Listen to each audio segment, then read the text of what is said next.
Oke. Nah, teman-teman perhatikan di sini saya bisa place ya. Place di sini satu, di sini satu. Nah, selanjutnya saya akan menyesuaikan. Kita perhatikan di gambar detailnya dari bagian sisi luar sumurannya ini berjarak 2400. Oke. Berarti pada bagian ini saya perlu dimensi ya. Saya klik seperti ini, bagian tengah, oke, kemudian bagian as, bagian tengah dan bagian samping. Oke, seperti ini. Nah, di sini masih 2900. Saya cukup klik sumurannya, di sini saya ganti 2400. Maka dia akan otomatis bagian ini juga saya klik sumurannya, saya ganti menjadi 2400. Maka ini akan otomatis center ya, sesuai dengan perencanaan. Nah, jika family-nya sudah tidak diperlukan lagi, ini bisa kita close ya, seperti ini. Ini saya close, detailnya juga saya close. Oke, ini saya close juga, sectionnya saya close, ini close, reference level saya close. Saya tinggalkan bagian model ya. Nah, kalau kita lihat dari tampilan Sound, ya modelnya sudah jadi seperti ini. Nah, langkah yang berikutnya adalah kita tinggal lakukan copy ya di sini. Saya copy dari sini, oke, ke bagian abutment yang di sisi satunya lagi. Nah, ini sudah jadi. Kita lihat dari tampilan Sound, ini sudah ada dua pondasi sumuran di kedua sisi abutment. Kalau saya lihat dari tampilan 3D ya, modelnya sudah seperti ini. Oke, kita perbesar, sudah jadi seperti ini.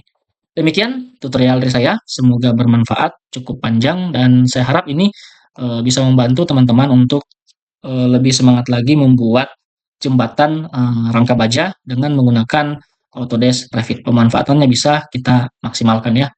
Sekian dari saya, nantikan kelanjutan video di part yang keempat. Kita akan mulai dengan bagian elastomer dan rangka jembatan. Jika merasa video ini bermanfaat, jangan lupa di like, share bagi yang membutuhkan. Dan jika ada pertanyaan, silakan tinggalkan pesan di kolom komentar. Sekian dari saya, sampai jumpa.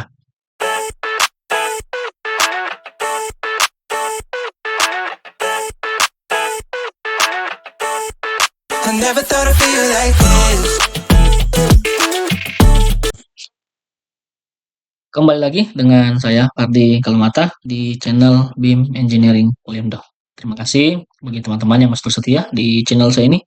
Dan bagi teman-teman yang baru menemukan channel saya ini, dan melihat bahwa tutorial di channel saya ini bermanfaat, silakan di like, share bagi yang membutuhkan. Dan jika ada pertanyaan, silakan tinggalkan pesan di kolom komentar. Pada kesempatan kali ini, saya akan melanjutkan tutorial Revit ya. Nah, di video sebelumnya sudah ada dua video yang saya bagikan. Yang pertama itu bagaimana cara membuat abutmen jembatan, sedangkan di video yang kedua itu saya membagikan bagaimana cara kita membuat wing wall. Nah, pada kesempatan kali ini saya akan melanjutkan untuk part yang ketiga, yaitu bagaimana membuat pondasi sumuran. Ya, di sini sudah saya buat dan sudah ada family-nya dan sudah saya loading ke dalam project kita. Jadi kalau ini saya tutup, kita lihat dari tampilan 3 dimensi ya. Ini saya tutup juga. Terus kita lihat tampilan 3 dimensi ya, kurang lebih modelnya seperti ini ya. Jadi di bawah abutment ini ada pondasi sumuran. Kalau dari tampilan Sound ya kurang lebih modelnya seperti ini. Nah, bagaimana cara membuatnya? Ini saya langsung ke dasar abutment dulu ya. Ini saya hapus dulu agar kita mulai lagi dari awal ya, seperti itu. Jadi tujuan saya adalah saya memberitahu dulu seperti apa yang akan kita buat dan bagaimana caranya. Oke, yang pertama kita biarkan project kita terbuka seperti ini ya. Kemudian yang kita sisakan hanya dasar abutment ya di sini seperti ini. Jadi yang view yang tersisa hanyalah dasar abutment. Nah, selanjutnya kita masuk ke menu file ya. Kemudian kita bisa new, bisa family seperti ini. Oke, dari menu file atau kita bisa mengakses melalui menu yang ini. Oke, jadi di home-nya Revit di sini bisa kita langsung pilih families kemudian new. Nah, nanti family yang sudah dibuat akan muncul di screen kita ya. Ini sudah saya buat tadi. Oke, jadi tersimpan di dalam project directory kita. Nah, sekarang saya akan buat lagi yang baru dengan metode yang sama dengan cara membuat yang ini. Oke, kita langsung saja kita ke new di sini. Kemudian selalu saya ingatkan ketika kita memilih family, pastikan pada pilihannya di folder English, bukan yang English Imperial ya, bukan yang ini tapi yang English saja. Kemudian bagian name atau type-nya di sini kita akan pilih Metric Structural Foundation ya di sini. Belakangnya ada RFT ya, Revit, atau kalau kita mau dia berbentuknya RFA bisa juga. Jadi kita bisa pilih family yang lain ya. seperti itu. Ini contoh, misalkan Revit, kemudian kita pilih library, ya di sini juga ada English, ya kita pilih UK, kemudian kita pilih structural foundation. Nah, di sini filenya RFT ya, jadi ini bisa kita ganti. Ya. Nah, di sini saya ulangi lagi, new, kemudian kita ke family template, kemudian pilih English, ya, kemudian di sini saya gunakan yang structural foundation. Oke, seperti ini, saya pilih open. Nah, nanti kita akan diarahkan ke tampilan view untuk family. Ini view-nya sederhana ya, hanya ada create, insert, ya, annotate sampai di modify. Sedangkan kalau di view model di sini menunya lebih panjang ya, seperti itu. Nah, saya ke menu family ya, di sini ke project family. Nah, sekarang kita berada di reference level ya. Nah, kita lihat dari tampilan front ya, tampilan tampak depan di sini hanya ada tulisan level seperti ini. Oke. Nah, langkah pertama kita pastikan dulu satuan yang akan kita gunakan di sini adalah milimeter ya, seperti itu. Ini 3000 milimeter. Oke, kita ke manage, kita setting satuan dulu. Project unit, kita pastikan di length-nya ini milimeter. Oke. Kalau sudah oke, kita klik oke, kemudian kita klik oke lagi. Nah, tahapan yang pertama kita harus ke menu reference level atau bisa juga dari front. Nah, yang akan kita buat pertama di reference level itu adalah kita akan mengatur diameter daripada pondasi sumuran yang akan kita buat. Jadi kita pilih create di sini bisa menggunakan reference line ya seperti ini. Ini bisa kita gunakan ketika kita akan membuat family baru ya atau membuat constraint untuk family. Sedangkan reference pen ini kita hanya gunakan sebagai eh, acuan kita untuk membuat gambar ya. Jadi kita pilih reference lain di sini. Nah, pertama kita pilih yang modelnya di sini modify-nya circle ya. Seperti ini. Circle kita masukkan di sini kita klik di tengahnya lalu kita buka ya atau kita drag sembarang saja seperti ini. Nah, ini sudah jadi satu ya. Nah, kita beri yang namanya dimension ya. Kita ke create di sini. Oke, kemudian bisa kita langsung ke annotate ya. Annotate, kemudian kita beri diameter di sini ya, seperti ini. Diameter, kita klik seperti ini, lalu kita klik lagi sekali. Nah, ini diameternya 2 meter ya. Oke, 2000. Nah, di sini saya mau buat seperti ini. Ini saya mau ganti menjadi 3000 supaya ini sama dengan diameter pada gambar reference kita. Selanjutnya, untuk ketebalan cincin ya atau selimut struktur sumurannya di sini 300 mili. Sedangkan bagian dalamnya yang berarti sisanya adalah 2400. Oke, kita ke sini dulu. Nah, tetapi di sini ketika kita modelkan saya akan menerapkan family parametric ya. Nah, apa yang dimaksud dengan family parametric? Nah, family parametric ini akan kita buat seperti ini. Kita create lagi, kemudian kita pilih reference line lagi, kita klik seperti ini, oke, kita klik seperti ini. Nah, kita biarkan saja. Nah, yang pertama kita buat tadi yang diameternya 3000, kita klik kemudian pada pilihan label seperti ini. Nah, di sini kita klik create parameter ya. Create parameter. Nah, di sini saya beri nama diameter luar. Oke, seperti ini, diameter luar. Nah, gunanya apa? Nanti ketika saya ada keperluan mengubah diameter luar katakanlah menjadi 2800, maka saya harus tidak perlu lagi untuk menggambar. Ini apply, ini langsung otomatis berubah. Ya, seperti itu. Ini saya kembalikan ke 3000, apply lalu oke. Nah, yang kedua di sini bagian dalam ya. Nah, bagian dalamnya sudah kita buat, tetapi kita harus menentukan dulu ketebalan daripada selimut ya atau daripada struktur, maksudnya struktur daripada sumurannya. Nah, di sini perlu kita tahu ketebalannya di sini adalah 300 ya. Jadi kita masuk ke family type lagi. Kemudian setelah di family type ini bisa kita drag ya agar kita mudah mengatur visual di sini. Oke, saya perkecil seperti ini. Tarik ya. Nah, sekarang saya akan buat satu parameter lagi yang namanya tebal sumuran ya, tebal cincin sumuran. Nah, saya pilih new parameter. Kemudian pada pilihan ini dari type saya ganti ke instance ya. Di sini saya gunakan misalkan tebal ya, tebal sumuran seperti ini.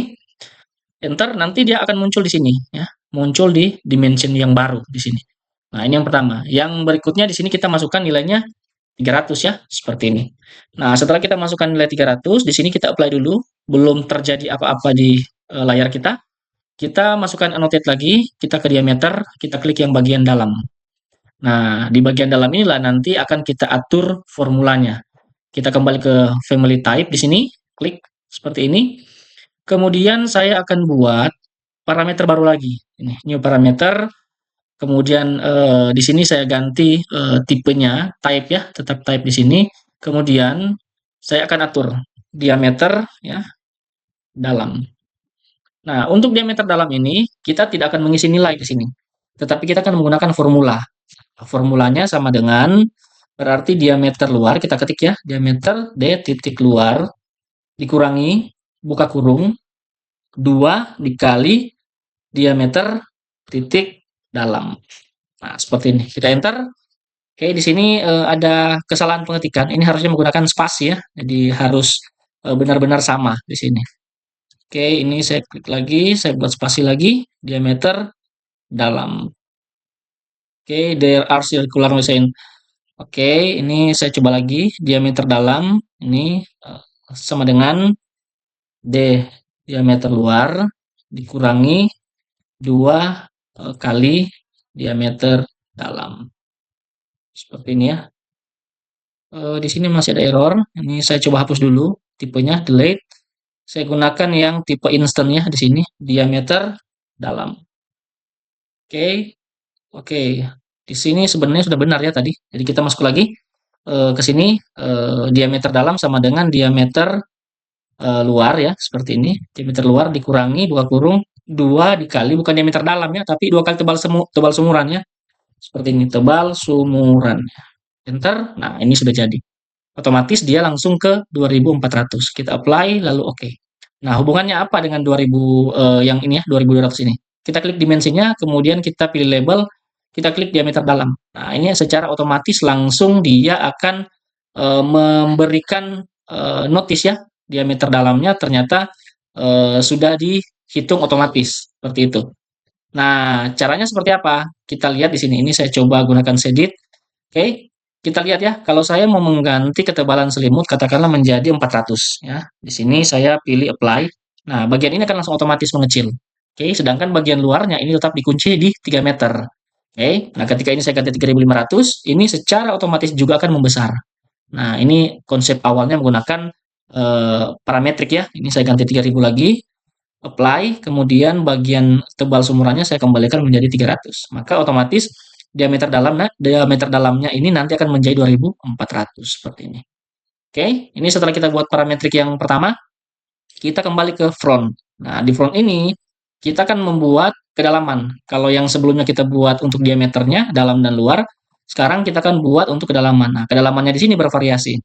2 meter setengahnya nanti diisi dengan beton K250, 2 meter setengahnya lagi digunakan dengan beton siklop ya. Kemudian 1 meternya lagi diisi dengan beton penutup K250.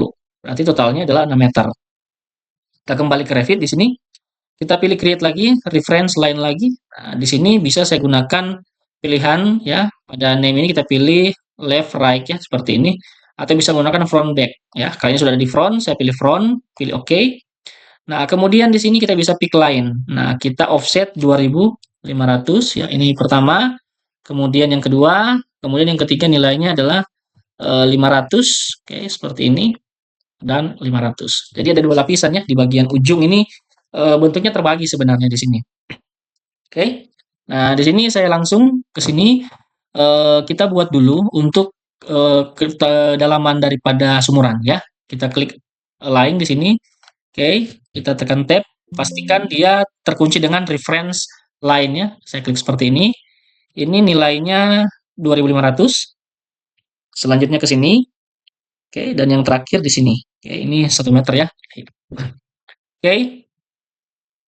Selanjutnya saya pilih untuk bagian reference-nya ini saya tarik mundur sedikit ke belakang. Nah, sekarang kita sudah punya kedalaman. Kita akan atur lagi untuk parametriknya. Jadi kita pilih dimensinya, kita masukkan dengan notasi kecil D1 seperti ini. Oke, kemudian yang ini kita masukkan D2 ya, D2. Kemudian yang terakhir ini kita masukkan menjadi D3. Oke, seperti ini. Nah, selanjutnya kita akan buat yang pertama adalah kelilingnya ya di sini. Oke, keliling daripada sumuran ini ya. Kita buat section dulu di sini. Oke, kita buat section. Saya pilih section di sini. Saya tarik searah horizontal seperti ini. Oke. Kemudian di sini saya klik kiri, klik kanan, saya pilih go to view. Nah, di sini sudah terlihat kedalaman sumuran yang didapat dari hasil section tadi ya, seperti itu. Ini saya keluarkan juga. Nah, selanjutnya di sini saya harus tahu lebar ya di sini. Kalau saya perhatikan di sini ada ukuran ya, harusnya di sini ada ukuran. Di sini saya ke reference level, saya bantu dengan reference plan di sini. Satu dan dua ya. Oke, di sini. Nah, gunanya untuk apa? Agar ketika kita masuk ke section satu kita bisa melihat di sini ada bagian sisi luar ya, seperti itu. Oke, kita langsung pilih create, kemudian kita gunakan fitur sweep di sini. Kita gunakan fitur sweep ya, tapi sebelumnya kita kembali ke reference level dulu. Oke, kita pilih sweep. Nah, di sini kita akan diminta menentukan path. Jadi path itu adalah bagian sisi lingkaran ini yang akan kita jadikan jalur atau path untuk kita melakukan sweep ya, seperti itu. Kita pilih pick path di sini.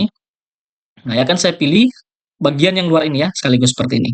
Oke, jika sudah selesai, saya pilih finish edit mode. Nah, selanjutnya pilih edit profile. Nah, ada dua pilihan muncul nanti di sini. Saya pilih menggunakan left saja, open view. Nah, di sini ini bagian luar ya. Bagian luarnya sudah terlihat. Nah, di sini kita atur. Oke, ke bawahnya di sini kedalamannya adalah 6.000.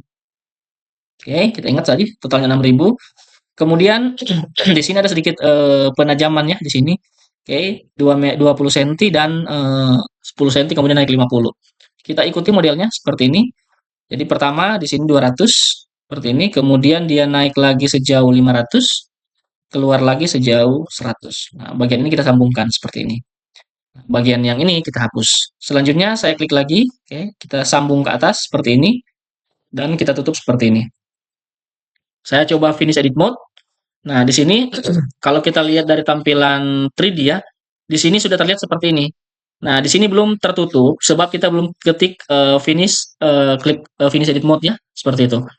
Nah, setelah kita klik finish edit mode nanti akan menjadi seperti ini. Oke, kita coba lihat dari tampilan edit. Nah, ini adalah cincin sumuran yang sudah kita buat tadi. Kita lihat dari bagian bawah di sini terlihat ya ada sedikit bagian yang runcing ya. Kalau kita lihat dari tampak samping ya, modelnya seperti ini. Oke, kita kembali ke section 1. Nah, langkah berikutnya adalah kita akan membuat pengisi ya. Di sini ada 3 lapisan pengisi. Saya ke reference level, pilih create di sini. Nah, di sini kita gunakan extrusion. Oke, kita buat dulu di sini. Oke, klik seperti ini. Oke, ke sini. Nah, kemudian gunakan align ya, seperti ini. Saya klik bagian reference sweep-nya ini, seperti itu.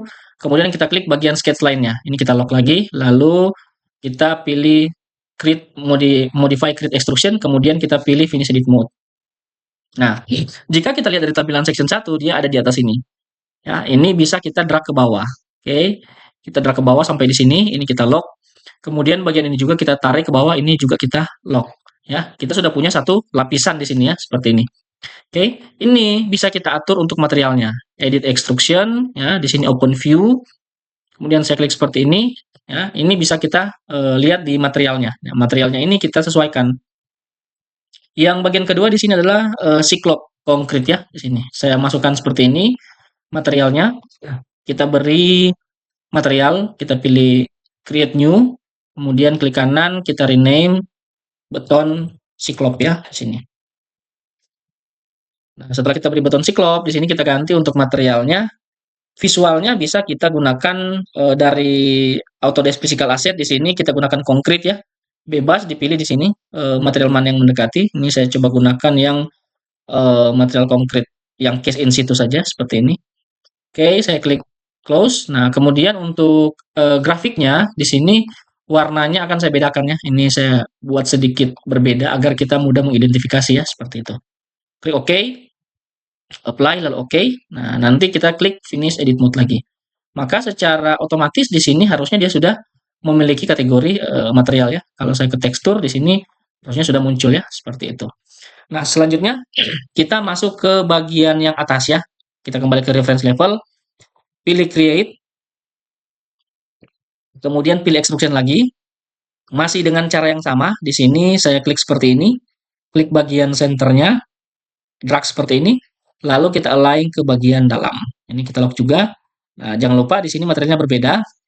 Kalau yang tadi menggunakan siklop, nah sekarang ini kita duplicate lagi. Oke, kita beri nama bagian atas beton K250. Kita rename beton K250. Nah, seperti ini. Kita perhatikan di sini warnanya sama ya. Ini kita bedakan juga di sini warnanya. Appearance-nya ini ya bisa diatur, bisa dibedakan juga. Ini saya mau ganti misalkan di sini warnanya ini saya gunakan misalkan warna yang ini. Oke, tidak apa-apa. Kita apply, lalu oke. Oke, lalu setelah selesai kita pilih modify, create extrusion, klik finish edit mode. Nah, ini sudah jadi ya satu lapisan bagian atas. Oke, ini tinggal kita drag saja ke bawah. Kita lock, kemudian bagian atas kita drag dan kita lock juga. Nah, di sini sudah ada ini satu ya, seperti ini, beton K250. Kemudian yang ini juga ini bisa kita atur ya. Ini belum terdefinisi tadi. Use seperti ini. Oke, ke beton siklop ya, bukan beton K250. Ini warnanya kita ganti ke biru misalkan, seperti itu. Apply, lalu klik OK lagi. Nah, di sini kita sudah punya dua material ya. Yang satunya di sini beton siklop, yang atasnya ini beton K250. Ini kalau kita tampilkan ke sedit ini akan terlihat berbeda seperti itu. Selanjutnya bagian bawah, ini beton penutup ya, beton penutup dengan tipe K250 juga. Nah, ini bisa kita bedakan juga. Nanti kita akan buat dua kali ya kalau untuk bagian bawah. Nah, untuk cara membuatnya di sini kita masuk ke tampilan level lagi ya. Kita create lagi, extrusion lagi, kemudian pilih circle seperti biasa. Kita ambil dari bagian tengah, drag seperti ini, kemudian kita align ke bagian sisi ya. Nah, di materialnya ini bisa saya duplicate saja di sini K250 tapi saya beri keterangan sedikit namanya penutup. Oke, kemudian untuk warnanya saya ganti warna hijau misalkan seperti ini. Ini apply, use, oke. Kemudian saya pilih finish. Nah, ini kalau kita lihat tampilan satu, dia sudah ada di atas, kita drag ke bawah, ini kita kunci, kemudian bagian atas juga kita drag, kita kunci juga. Nah, di sini sudah terlihat, di sini beton K250 penutup.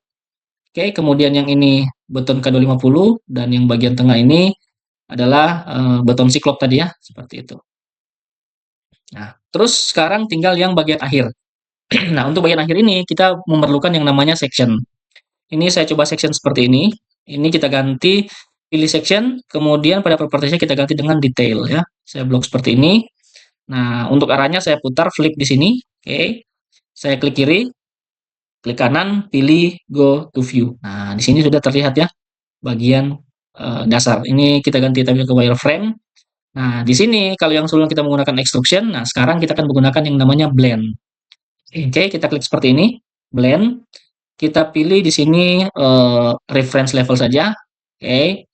Kemudian saya pilih untuk edit topnya di sini. Oke. Saya pilih circle lagi. Kita klik dari bagian tengah. Di sini kita pastikan di bagian tengah ya, seperti ini. Oke. Jika merasa ragu, bisa kita bantu dengan reference plane ya, seperti ini. Kita pilih circle, kemudian ini kita lock ke bagian luar dulu ya. Ini seperti ini. Oke, jadi kita bagian yang akan kita buat dua sisi ini. Ya, ini seperti ini. Oke, satu. Oke, ini saya lock lagi ya. Ini seperti ini. Kemudian satunya lagi kita pilih di modify, kemudian pilih edit top. Nah, pilih edit vertical di sini ya. Circle. Oke, klik bagian asnya lagi. Kemudian kita align ke bagian dalam. Oke, kita coba lihat dari tampilan left. Di sini sudah terlihat. Kemudian kita pilih finish edit mode. Nah, ini tampilannya ya. Ini saya drag ke bawah juga seperti ini. Oke. Nah, selanjutnya ini saya putar ya. Ini kita drag ke bawah, kita lock. Ini kita naikkan ke atas dan kita lock juga.